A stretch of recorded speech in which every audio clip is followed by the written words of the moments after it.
What if everything you thought about play was wrong and it's actually the secret to raising confident, thriving, problem solving, independent children? Welcome to the Thriving Toddler, where toys meet purpose and play shapes potential. I'm Gretchen, your toy correspondent. So thanks for being here today. We're going to unpack some misconceptions about play. There's 3 misconceptions about play we're going to talk about. The first one is that play is just for fun. And while yes, play is fun, it's also how children learn. It's the gateway to developing the critical foundational skills that all children need to learn within the first 60 months of their life. Another misconception about play is that play is not as important as academics. Play is academics for children under the age of 5. You see, is it important to expose children to colors and shapes and letters and numbers? Yes, it is. Is it developmentally appropriate for them to learn and know all of that by age 2 or 3? No, it's not. There's a progression.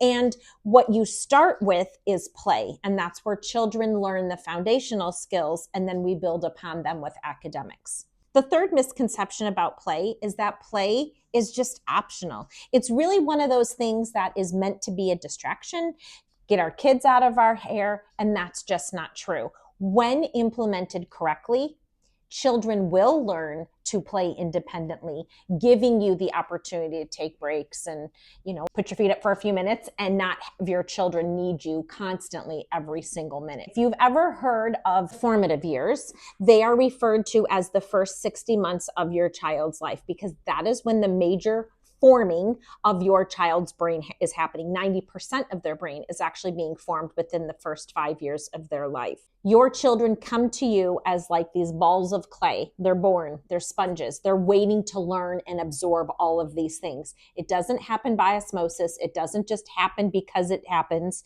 It happens through meaningful connections and play with your children. It's providing the right types of toys with the right types of opportunities for exposure. If you wait until preschool or kindergarten, you've waited too long. Your children are going to be delayed. They're going to have to play catch up, and that's just not what any parent wants for their children. They're the formative years, again, because 90% of your child's brain is being formed. So what you're putting in is super important, and it's very critical.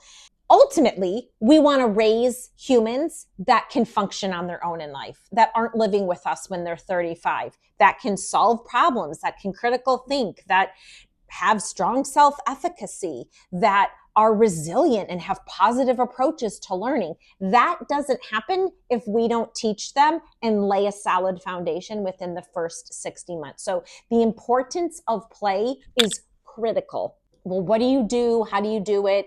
What does that look like? You have kind of 2 roles as a parent. I'm going to share those with you right now. The first one is to provide the right types of toys, and the second one is to engage in 10-minute play opportunities. What I teach based on my years of experience teaching and all of my trainings and research, I have a master's degree in early childhood. Play gets overlooked as one of these things. Again, a misconception where it's just kind of go play so I can do A, B, C, and D.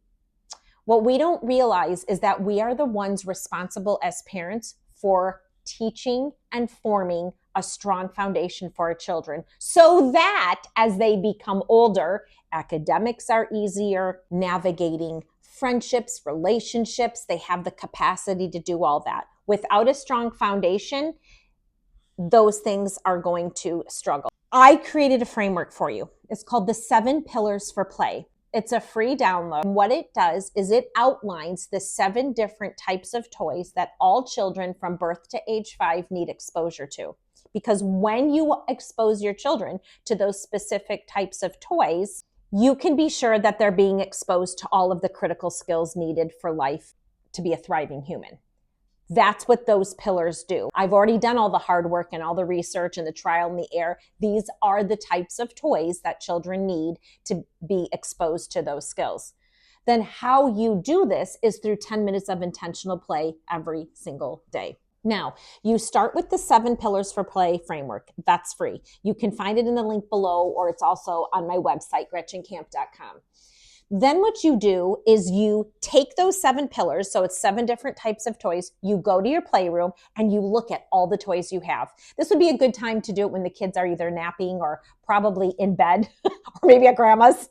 You get all their toys and you start sorting them by each pillar, by each category. And then what you're going to do is you're going to purchase the Thriving Toddler, because that is an over 50-page PDF that I've put together for you. It's $99. It is the exact blueprint for what you need to do, what you need to say, how to create intentional playtimes with your children. So it does have the 7 pillars in there. It goes deep into each pillar with all of the skills that are being met and how to do that. It teaches you how to set up a playroom, how to do toy rotations, what to say during your play routine, how to set up a play routine if you have 1 kid, 2 kids, or 10 kids. It also teaches you what toys your children need from birth to age 5. It is an invaluable resource. I've had parents tell me that had they known about this would have saved them not only lots, like hundreds of thousands of dollars in toys, it would have made play more enjoyable. It would have provided them the knowledge and the understanding as to what their role is in the development of their children. Here's the thing. Where do you go for this information? Your children don't come with anything. There's no guidebook. There's no instruction manual. You do see your pediatrician and they track things like, percentile for height and percentile for weight. That's great. But who's the one that you go to that says, okay, you want your kids to be independent and play on their own? This is how you're going to do this. And this is the toy that's going to work. And I'm not just reaching out of my back pocket and giving you some random opinions or advice. This is all research-based. It's proven. It's backed by science. It's backed by research. Albert Einstein is quoted as saying play is the highest form of research. And he could not be any more accurate with that, because when our children are allowed to thrive and be creative and explore the world around them, that is how they become amazing humans with the skills needed to navigate life. The reason it's imperative you spend the first 60 months being intentional with these 10-minute play routines every single day is because that is when the most growth development is happening for children. 90% of their brain will be formed by the time they're 5. So if you wait and you're like, I'll just wait until my kids, you know what, they're fine. Just I'll let them play and do whatever. They'll probably be fine. I'm just going to wait till preschool or kindergarten. There's a caveat to that. And what happens is if you wait until preschool, your child is going to be delayed.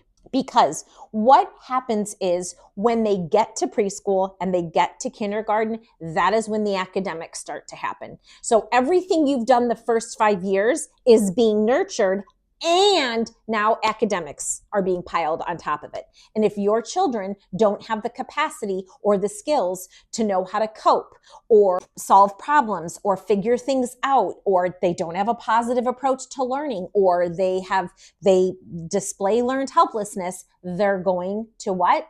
Struggle. And nobody wants that for their children. Learned helplessness is out of control right now. And here's why.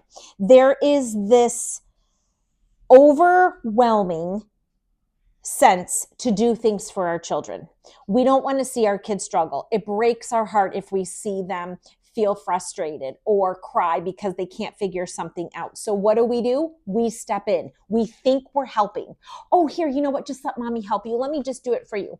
When you step in consistently and you don't allow your children time to think and problem solve on their own, you are inadvertently teaching them how to be helpless. You're teaching them that, well, mommy can do it better. Now, are they actually thinking that? No, but their subconscious mind is learning that I don't have the skills to do it, so I'm not going to even try. And then not only do they not know how to do it, they're helpless and they frustrate easily and they cry and there's tantrums and there's meltdowns. And when you instill that, that is very hard to backtrack out of. So what you want to develop is self-efficacy. It's the ability to think, I can do this. I got this. Let me try. Let me give it a go. And it's even Like, think about even like your 6-month-old baby who is learning to roll over and reaching for a toy or is beginning to crawl, and you move the toy closer to them because you're afraid, oh my gosh, they can't reach it. Okay, well, you didn't even give them a chance. That right there is the first seed planting of, here, let me make it easier for you so that. And I'm certainly not intending or meaning that you put it halfway across the room, but just be aware that when you step in too soon and you don't allow your children to be a little bit frustrated or to kind of grunt and try and work things out on their own, when you take that away from them, you are taking away their innate ability to learn to be critical thinkers and problem solvers and develop positive self-efficacy. What you do now in terms of play impacts the type and the way your children will show up later in life. Children learn these things through repetition, intentional play routines to experiment, and then through social interactions, which is why one of the 7 pillars for play is pretend. Pretend play is by far one of the best opportunities you can expose your children to. And pretend play, children begin to understand imaginative play around age 3. That is when cognitively it's all clicking and making sense for them. You can, however, introduce little people and pretend play around age 2 or 2.5. It's just beginning exposure. Again, it's exposing your children to these opportunities. And when you take 10 minutes a day to do that, and you're repeating it every single day, your children are interacting socially with you. You're building a strong connection with them. You're ensuring that they're meeting those skills because you're following the 7 pillars for play, and then also backing that up with the thriving toddler, which is just your guide to navigate all this. The value of play and the value of the right types of toys isn't something to be taken lightly, because in an age where it's so easy to hand over a device to our children, we're stunting their growth. So every day there's more research coming about the detriments to and the ramifications of screen time in young children. I believe it's the American Academy of Pediatrics recommend 0 screen time for 2 and under. That's different than television. A screen is a device. I see so many parents holding a phone up in front of their baby, and it's educational because it's Miss Rachel or it's Leapfrog or it's, something educational. Educational for children is play. That is what is educational. And they have plenty of time their whole life to be on a device. We are learning that children are having eye problems because of excessive screen time. There's motor problems because children aren't having the opportunity to explore toys in life with their fingers and their hands and motor control. So there are a lot of ramifications to having screens and devices as far as I am concerned, and a lot of experts in the field. There is no education on a device that is more important than play. So you can't even put the two, you can't even compare the two, because excessive screen time is just so detrimental for children. And I get a lot of parents that say, oh, well, my children learned how to count by being on this app.